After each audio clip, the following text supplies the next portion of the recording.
top 10 Xbox games we wish were backwards compatible from the Xbox 360 era. Be sure to like the video, subscribing is great as well. So first up, we have the Burger King games, or well, I guess mostly Sneak King seems to be the title that everyone loves, everyone talks about, everyone kind of distinctly remembers. That being said, Big Bumpin', pretty great, actually a fun little bumpin' arcade game, and Pocket Bike Racer was actually a really good kart racing game, and something that I think was rather underloved, as the visuals are still wild today. It has a very specific aesthetic to it. I'd actually say the other two are maybe a little bit more fun than Sneak King, but Sneak King is a magical experience where you go around and you just terrify people by giving them fast food. Now I understand the issue with this one has to be with like the indicator on the kind of the disc, considering it was original Xbox and 360 on one disc, which was wild. But not as wild as the ride that is 007 GoldenEye Reloaded. So we have the best GoldenEye. Why not give us the remake reimagining that threw Daniel Craig in there for some reason? I don't know. But the general idea is it would be really great if we could have the Bond games come back. I know there's some licensing stuff, but maybe that licensing stuff might get a little bit easier to clean up in the very near future at the time of doing this particular video. Now, there are other Bond games. There's Quantum of Solace, there's Blood Whatever, which is actually, I think, the best of them, and Classics, or whatever that, Legends, the weird compilation one. Whatever the case is, it would be great to have any more of the classic Bond games coming back. This one feels kind of like Call of Duty, and I think that is due to just kind of the era that this was releasing at and the technology they were using. But yeah, we need more Bond. I mean, it would be great to see these 360 titles return. Same with The Simpsons, which is a really strangely great game. So The Simpsons game was a parody of other games at that time. It's making fun of things like EverQuest, or I guess like one of them was Medal of Honor, and just all of these franchises, but with The Simpsons. And it was just comically making fun of gaming at that time. It's almost like a unique time capsule of that particular era in video games.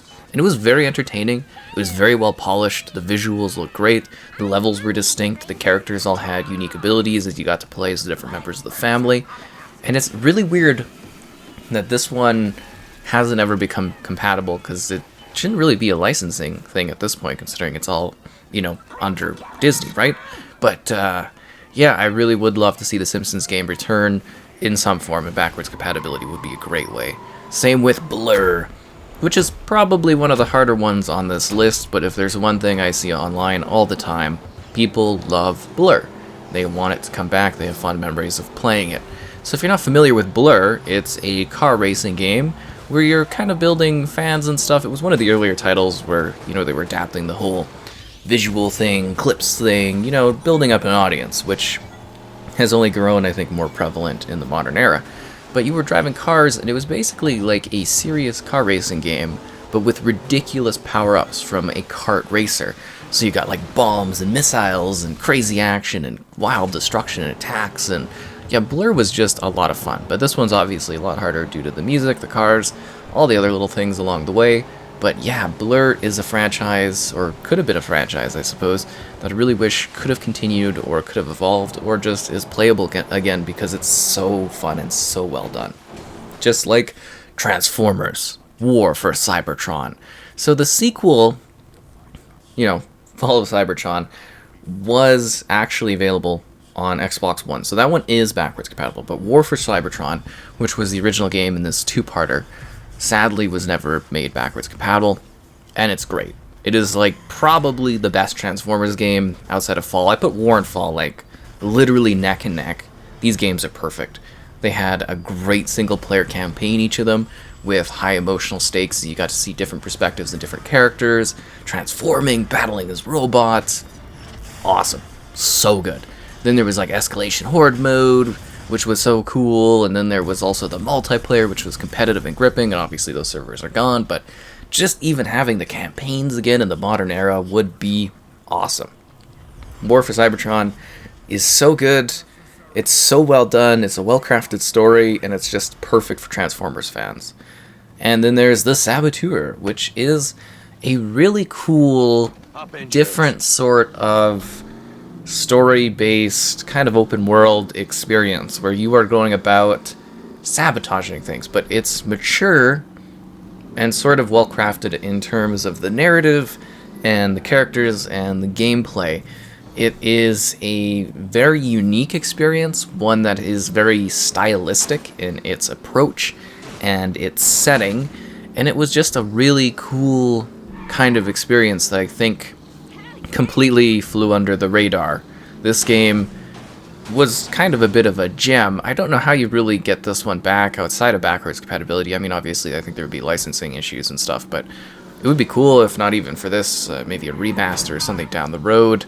It's a really, really cool game and something I just think not too many people know about, but it's very distinct and stylistic. Just like Remember Me, which is a game that was really vibing. So this is from Don't Nod. And this is one of those ones where, again, you play with time in the form of memories and memory sequences. But at the core, it's this Neo-Paris, which is like a futuristic, kind of cyberpunk-y type world, with a very vibing musical track, and it was very, very interesting. A little brutal for difficulty and stuff, because the whole game kind of follows this combo system that you have to do in order to do damage, heal, and everything like that. But it was very distinct, and there's not too many games quite like this. So you basically are building combos in fights with these corrupted individuals from this like under society, and you're making your way up and trying to remember what happened to you, who you were. The story and the scope and everything like that was very interesting, and it's a great game that I always love talking about, but very few people really know about it, honestly. And then there's The Godfather. There may be a time where I call up... Anyways, this game is a complete gem. It's a very, very early on kind of game, but it's an open world experience.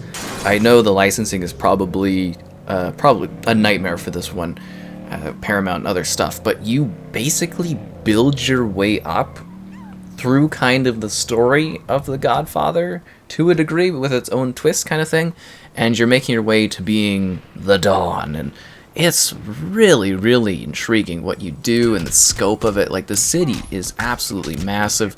There's all these buildings and places you can go into in order to battle, take them over from the varying factions. There's gang wars going on, you're extorting businesses, and you're building an empire in a very interesting, mature setting. And I just, like, this game has been something I've really, really thoroughly enjoyed over the years, but it could be pretty brutally difficult, that's for sure. And then there's Hunted, the Demon's Forge, which is another one where I'm kind of like in wonderance as to why this one wasn't made backwards compatible, considering it is an In Exile title. It's a RPG sort of experience where you play as these two kind of like mixed kind of characters, like one perspective, this lady's got certain abilities and this other guy's got other abilities, and you're sort of brawling and battling using magic and a bow and arrow, and it's got a lot of aesthetics to it with the characters, that's for sure. And it's kind of like a really distinct sort of interesting adventure game with a good amount of action and interesting character back and forth. And yeah, I'm really genuinely surprised as to why this one didn't make the leap or didn't get the support. And I kind of think this one is a bit of an interesting title, and it would be really cool if it was available in a modern setting, in a modern format to play it. And then there's Eternal Sonata, which I recently was able to visit. It's a very lovely role-playing game with just this beautiful thematic styling to it. Like, visually, it's gorgeous. I really, honestly love to see a remaster for this one, because the visuals are so distinct in their animated visual aesthetic. It's just gorgeous. Then there's this musical element to it, and it's all kind of the concept of this other kind of world of melodies, and the way the story is played out, it all makes sense across the differing chapters, and this is a very, very interesting game. I would love to have a good excuse to sit there and just roll through this, because it is so visually quite gorgeous. Anyways, 10 games that I'd love to see available on Series X, S, Xbox One, everything like that, backwards compatible for the 360 era. What did I miss? Let me know. Liking the video is great, subscribing is great as well, and hopefully someday we get more options down the road. That'd be great.